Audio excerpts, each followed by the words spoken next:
அதாவது திருச்செந்தூர் திருக்கோயிலை பொறுத்தளவில் HCL நிறுவனத்தின் சார்பில் 200 கோடி ரூபாய் அளவிற்கு உபயதார நிதியாக பணிகள் மேற்கொள்ளப்பட்டிருக்கின்றன.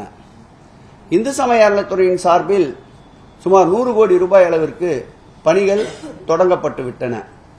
அதோடு மட்டுமில்லாமல் அங்கு இருக்கின்ற பக்தர்கள் விடுதியை அறகுறையாக கடந்த ஆட்சியாளர்கள் விட்டு சென்றதில் 20 கோடி ரூபாய் அளவிற்கு கூடுதலாக செலவு செய்து அந்த பக்தர்கள் தங்கும் அறை தற்போது தயார் செய்யப்பட்டு வருகின்றன.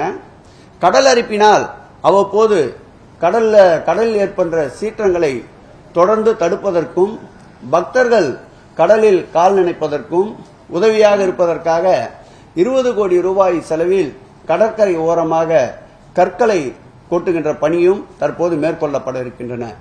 அந்த வகையில் பார்த்தால் தமிழகத்திலேயே இதுவரையில் மேற்கொள்ளப்பட்ட பணிகளில் பெரும் தொகையில் மேற்கொள்ளப்படுகின்ற பணி முதல் பணியாக இந்த பணி இருக்கும் என்று இந்து சமய அறநிலையத்துறை கருதுகிறது.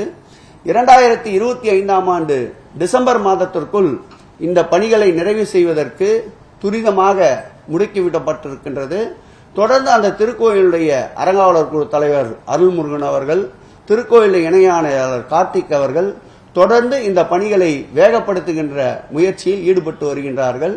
டிசம்பர் 25ற்குள் குடமுழுக்கு நடத்த முடிக்க வேண்டும் என்று திட்டமிட்டிருக்கின்றோம்.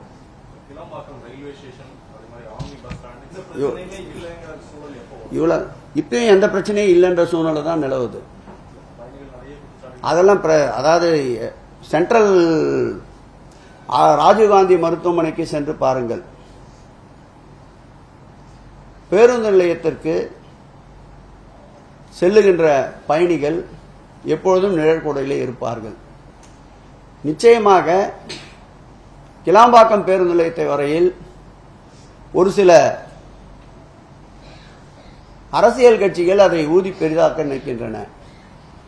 நாட்டினுடைய வளர்ச்சி, நாட்டினுடைய மக்கள் பெருக்கம் இவைகளை கணக்கிட்டுத்தான் தொலைநோக்கு பார்வையில் பல திட்டங்களை நாம் கொண்டு வருகின்றோம். கோயம்பேடு பேருந்து நிலையம் 2002ஆம் ஆண்டு தொடங்கப்பட்ட போது கிட்டத்தட்ட 7 ஆண்டுகள் ஆவணி பேருந்து நிலையம் அங்கு செயல்படவே இல்லை. சென்ட்ரல் எக்மோர் பாரிமுனையிலேயே நிறுத்தப்பட்டு கடுமையான போக்குவரத்து நெரிசலுக்கு ஆளானோம்.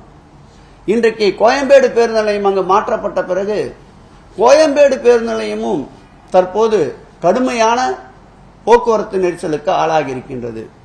இதை கணக்கிலிட்டுத்தான் கிளாம்பாக்கத்தில் எந்த ஆட்சியில் கொண்டு வரப்பட்ட திட்டம் என்பதை கருத்தில் கொள்ளாமல் இது பயனுள்ளதாக இருக்கும் என்று மாண்புமிகு தமிழக முதல்வர் அமைச்சர் அவர்கள் நிலுவையிலே இருந்த 30% அளவிற்கு நிறைவு பெற்றிருந்த பணிகளை 70% பணிகளை துரிதப்படுத்தி இந்த 2.5 ஆண்டுகளில் பணிகளை முடித்து இருக்கின்றோம்.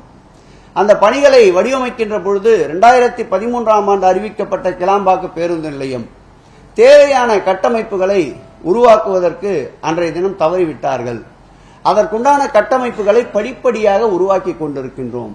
நிச்சயமாக இன்றைய தினத்தை பொறுத்தளவில் கிளாம்பாக்கம் பேருந்தத்தில் எந்த பிரச்சனையும் இல்லை. எப்பொழுதுமே புதிதாக ஒரு கட்டமைப்பை உருவாக்குகின்ற பொழுது சிறு சிறு பிரச்சனைகள் இருப்பது இயல்பு. அந்த குறைகளை எல்லாம் கண்டறிந்து அதை களைந்து கொண்டிருக்கின்ற ஆட்சியாக இன்றைக்கு கலைஞர் நூற்றாண்டு கிளாம்பாக்கம் பேருந்து நிலையம் பயணிகளுடைய தேவைக்கு மிக பெரிய அளவில் உதவியாக இருக்கின்றது.